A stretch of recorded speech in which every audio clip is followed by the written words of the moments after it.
Good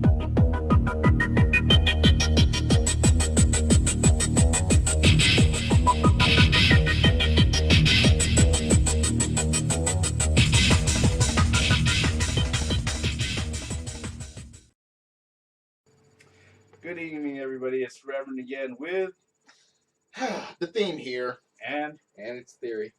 Yeah. Once again, we are here with our thoughts on pop culture and movies. One movie in particular, we actually got around to watching Star Wars: The Force Awakens. And considering that it's almost a full month since the review, I am gonna forego any sort of spoiler warning. All right.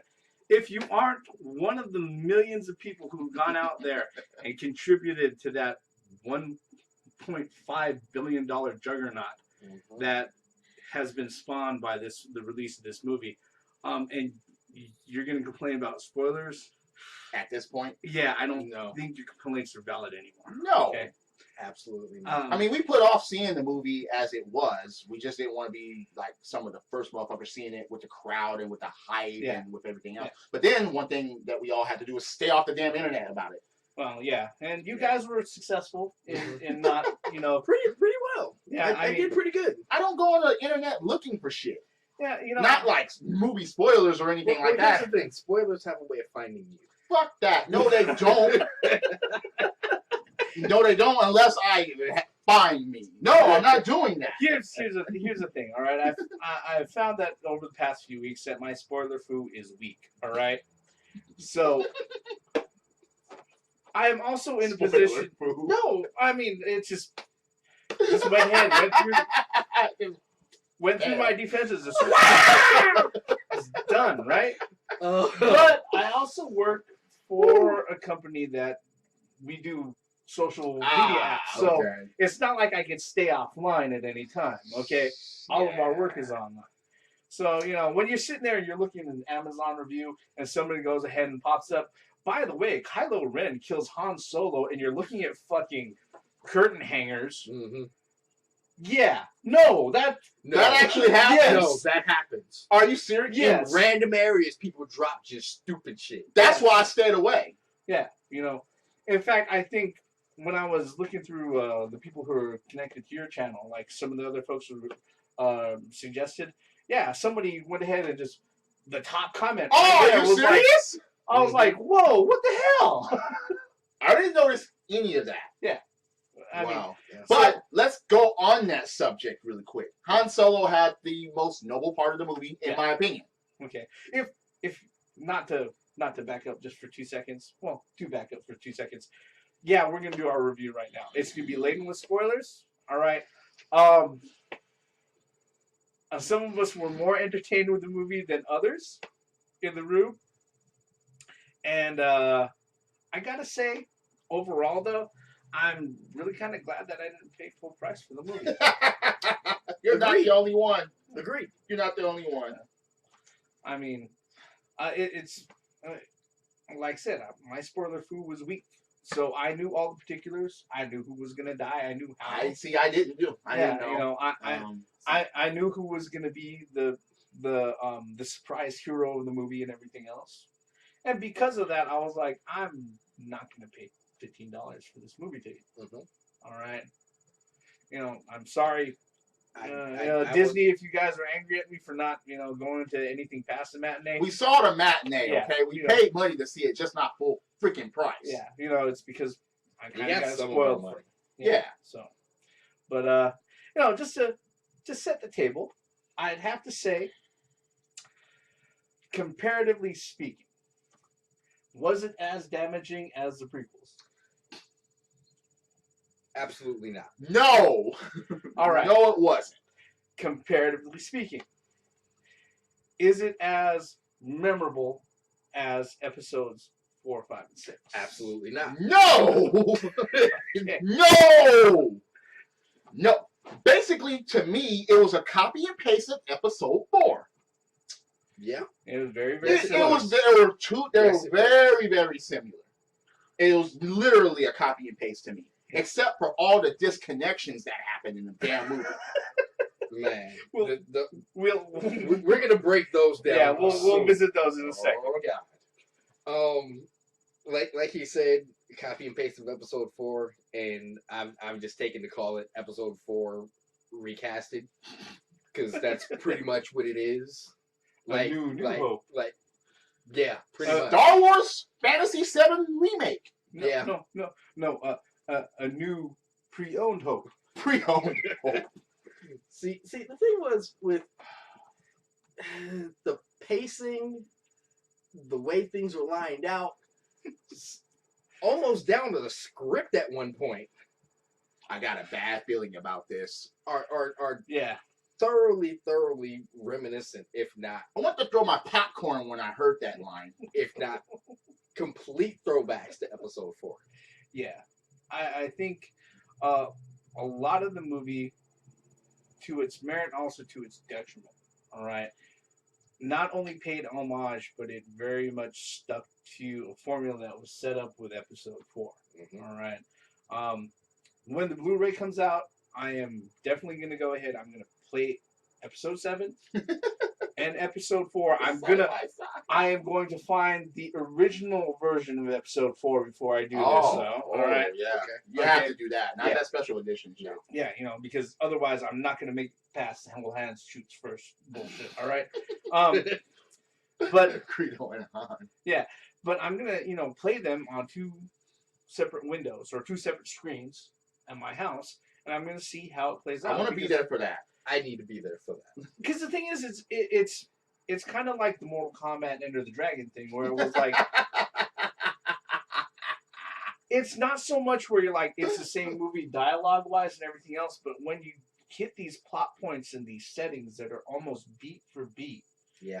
really similar. Yes. Because they find the Millennium Falcon around 20 minutes in, right? And that's around the time.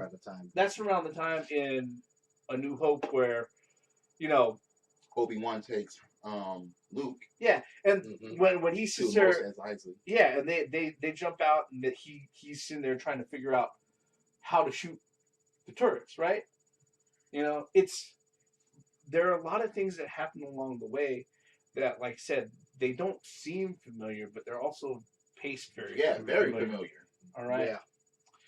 It's I'm not gonna say it's a cop out. Like I said, it's a smart move Yeah. because what we could have had in that instance was, we have Princess Amidala at the Senate.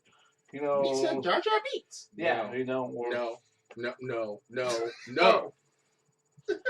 yeah, all of a sudden we're gonna find this little kid and get him into a pod race.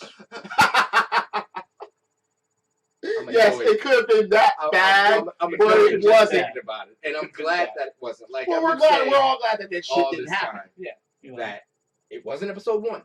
Oh yeah. All right, It's episode 1 of this series. it was not episode 1. It was not episode 1. All right. All right, Now- so let's now. talk about the plot. Let's talk about the way that this started, first of all. Okay. Now, generally speaking, tell me if this doesn't sound familiar. All right. You're on a desert planet. Okay. And you have basically what it looks like the remnants of a scavenging civilization. All right. Granted, Luke was a farmer. Okay. Rey is a scavenger. All right. But they're really trying to scratch and scrub by on this desolate desert place. Wondering whether or not there's anything else outside of their own little existence until all of a sudden they find a droid. Well, wait, let's stop right there. They knew things were outside of their existence. There were Star Destroyers and freaking... Yeah. I mean, where do you think they were scavenging from?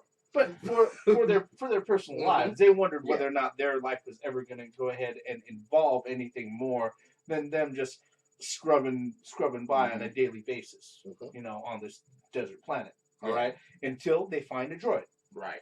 Okay. Again, sounds really fucking familiar. Yeah. Surprise, surprise! The droid is looking for his original owner. All right.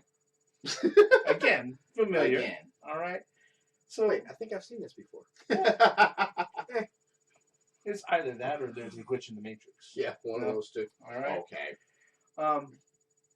So long story short, you have Rey, and then you have Finn, who ends up also on the same place, but in a very odd turn of events, he decides that he no longer wants to be a stormtrooper. That was pretty weird. Has he just say, wait a second, I don't want to do this anymore. Yeah, that was one of the first things. Wasn't that his first mission as well? That was one of the first things that took me out of this movie. Aside from him being a custodian that you find out later? Custodian. Yeah, you know. See, the thing is, brainwashing from a young age tends to stick well. All right. In every other situation we've ever seen, people brainwashed as a child tend to stay that way. Yeah. All right. And in his first mission, he makes a conscious decision to leave. Yeah, but you know, the dude reached up and he did this and he left like bloody handprints all over his. Yeah. All over his. Still. Yeah, it was a bloody handprint, not a mind wipe. Which, by the way, I'm surprised that on eBay or like for all the collectible people out there. There hasn't been that version of the Stormtrooper helmet out yet. Dude, I would kill for that motherfucker. That was badass. No, think about it. You're the only Stormtrooper who comes back, all right? With blood. Everybody, you know, they're flawless. Maybe they're dusting off their shoulders and shit, all right? None of these guys got into any tussles, but they have the one Stormtrooper coming back, and he's got blood wiped across his fucking helmet. What the hell did he get into? Everybody's thinking, damn. What, did he actually go through a battle, but did someone try to scratch and claw his eyes out? Yeah. He must have been in some shit. Hey, he can make up any story he wants to about that. But what's funny is that he ends up making up stories about that shit. Yeah. Right? So, so we have Finn. A few minutes later, basically, he is back on the what's that? The First Order. The main ship. Their ship. And they have Poe Dameron. Okay? Mm-hmm. The best pilot of the Resistance. All right? They actually capture him and take him back. Yeah. He's got to be the most important. Well, let's stop right there. prisoner, One of the right? badass things before he even got captured is when Kylo Ren shows up and tries to fire at him. He actually uses the Force to stop the fucking laser trail. And that was pretty cool. Now, Like here's Neo the in the thing. I don't Matrix? think I've ever seen anybody. No one is... Well, Darth I Vader have. has freaking done that. Well, okay, not from any Star Wars movie. Yeah. Okay. He's saying that from the Matrix with bullets. Okay. No. That doesn't Pause. count. That doesn't count. We're talking But about Star yeah, Wars. the laser trail stayed there as long as he wanted it to stay there. Yeah. And still used the Force to do other shit. Still took him, captured this dude. This is when things started to go kind of wrong. You know, what's funny is that you'd think that through 6 previous movies, that these guys would have learned that, hey, if we've got a really, really important fucking prisoner, maybe we should have a plethora of armed guards around him, or we should just leave him tightly locked up with nobody in the room. Because if you remember, in Episode 4, when Princess Leia was captured, she was alone in that room and she wasn't going anywhere. Mm-hmm. She wasn't until Luke showed up and set her free. Yeah. All right. I mean, it's. But in this situation, the way this dude gets out, Finn shows up and actually just sets this dude free. Yeah. Now, what I did not understand was, for one, there was only one guard there. They were just taking turns. They just captured the best pilot in the galaxy that may have information somewhere about the person that they're looking for, Luke Skywalker. Yep. So you're telling me that this dude was not under heavy guard whatsoever. Or constant interrogation. Right.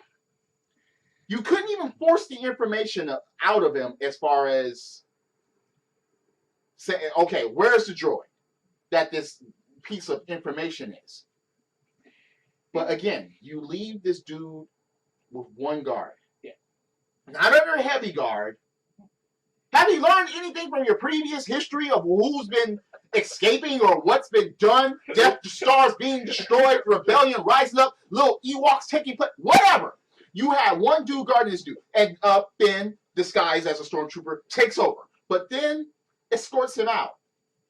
One person, now mind you, they took this dude prisoner, and this one dude is escorting him out just with a gun to his head.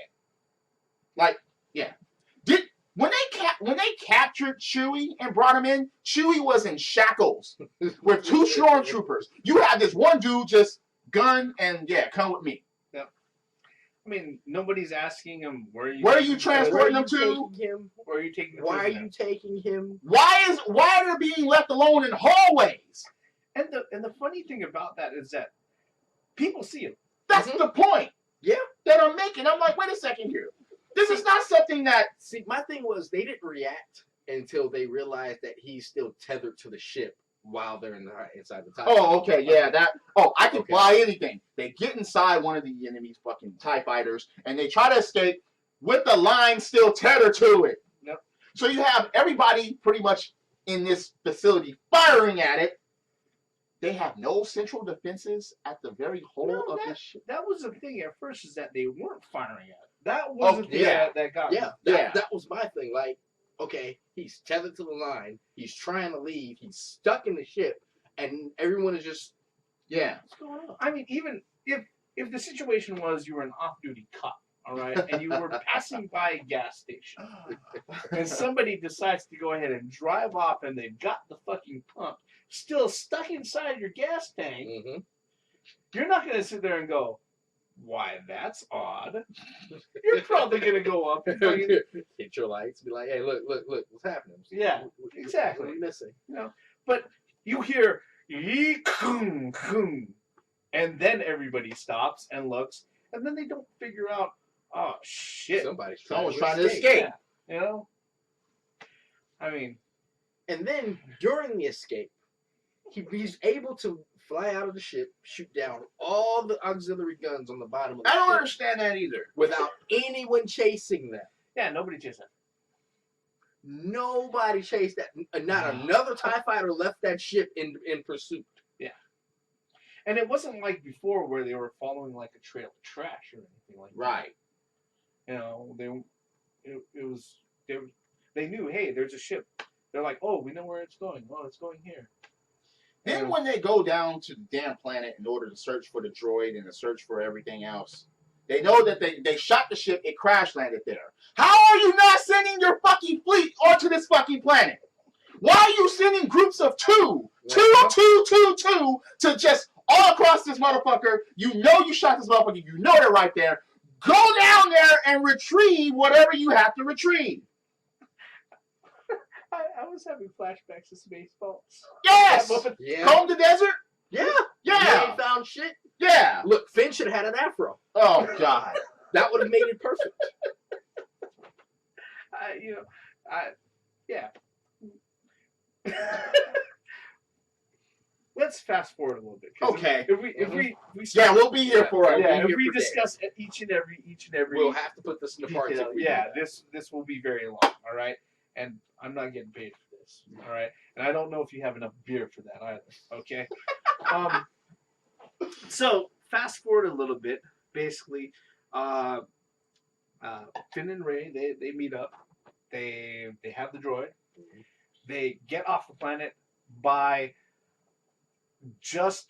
coincidence, jumping into the Millennium Falcon. No, not the Millennium Falcon. A piece of garbage. Oh, and flying it off the planet. A piece of garbage. Yeah. Okay. Yeah. Okay. When the raid finally comes and TIE fighters are hitting everything in sight, they still can't hit these two fucking people in this droid. Now, and they only sent 2 fucking TIE fighters. Always a pack of 2s, people.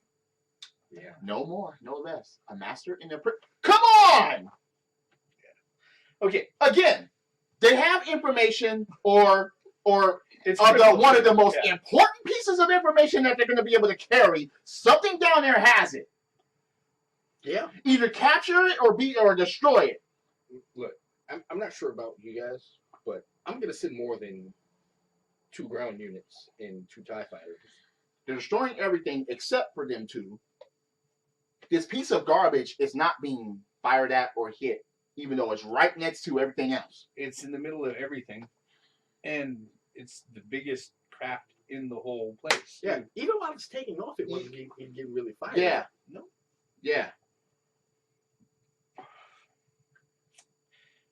Okay. Okay. And, All right. And then that starts this weird pursuit with the Millennium Falcon and these 2 TIE fighters. The only 2 TIE fighters they actually deployed for the ship.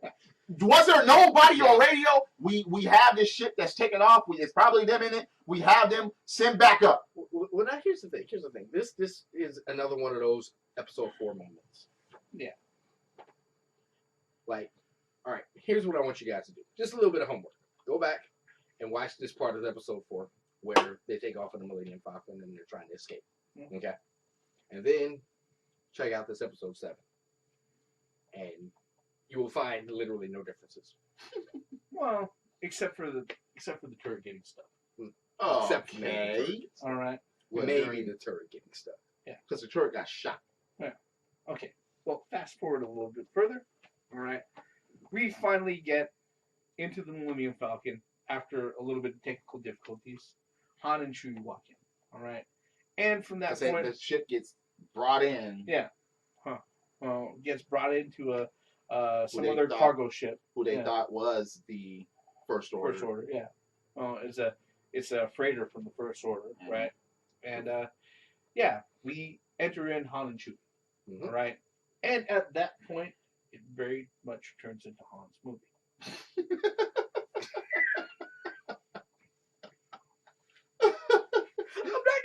I'm not gonna argue. There is no arguing with that. Yeah, I It didn't does- realize it does that become- until I actually It said does that. become the Han and Chewie show. It really does. Yeah, Yeah. I didn't realize that until I just said that Yeah. right now. Mm-hmm. It pretty much becomes their movie. Yeah. All right? Okay. Well, fast forward a little bit, you get, guest stars from, it looks like an English boy band on one side and members of the Raid on the other side. It turns out that Han happens to be in the area because, like Han does, he's smuggling things across the galaxy for unsavory people, all right? And what he happens to be smuggling is a bunch of Ranthars. Here's right? another thing. Pause for a second. Everybody is looking for this droid. Everybody recognizes this droid. And no one shoots on sight. Everyone knows who Han Solo is. Wow. And they don't know that something's up to open fire. Yeah, but they need a reason to stick in dialogue. Oh, come on. I'll talk my way out of this. I'll talk my way out of this my ass. That's the shit that they're looking for. It's important that we all fucking know about it. Yeah. And how did you get it? Yeah, Never mind. and we know who you are. We know your history. So 2 + 2 = 4? Somebody isn't just sitting there turning around tasering them if they don't want to kill them on the spot. Set your weapons on stun and take them down. Yeah, just shooting them, At least. Shoot on sight. See, there are a lot of situations in this movie. This was a motherfucker that lived past the Empire. Mm-hmm. That's my basic point. You know this motherfucker is a smuggler. You know his history. You know he lived past the Empire. You know this. But then you still... And you see the droid. You see it. You see it right there. That's the shit that they're looking for. All right. There's a big bounty for it. Yeah. Okay, so they're in this ship. They're in this ship, and then the negotiation, the talking out of it is going on. And there's two motherfuckers on 2 sides, Han and Chewie. And it goes wrong. And yeah, okay. It goes wrong. All right. Release Ranthors. All right. On accident. Yeah, on accident. Okay. Because she, a lot of things she happen. tried to close the doors, but she opened other ones, and then these things come out. Yeah, and a lot of things happen on accident in this movie. All right. Maybe it's the will of the Force. I don't know. But it happens on accident. Only reason why I'm focusing on the Ranthors is that this is one of those points where, unlike my cohorts here, generally entertained by the movie. There are certain parts of it where I couldn't stop laughing, to be completely honest with you. But they sit there, they release these monsters, okay, and they're saying what are Ranthors, and Finn is talking about like this massacre at this one planet, and then they sit there, and when the Ranthors first come out, boy band members disappear, raid members disappear, they just get engulfed in tentacles and disappear into teeth. Yes. All right, within seconds. Yes. Okay. Yeah. We're talking like Pac-Man and Blue Ghosts. Yeah, exactly. Okay. I mean, no eyes left though. Okay? We're talking like Super Mario Brothers 3 and that big fish. Yeah. Dun, dun, Here, dun, gone. dun. All right. Yeah. And so everybody knows, hey, fuck chasing after each other. We just got to get away from these monsters, right? Right. And then one of the monsters grabs Finn. Okay. Okay. Disconnection right here. Reason being is that Finn does not disappear in a swarm of tentacles and teeth. All right. He actually drags him away. And he's dragged along the ship. In a fashion where he can be heard the whole time. Ray! Help me! Ray! To the point where mysteriously somehow she walks into a fleet of cameras and sees how much. Okay, time it. Monster goes through a door. She closes the door, and tentacles with fucking. That's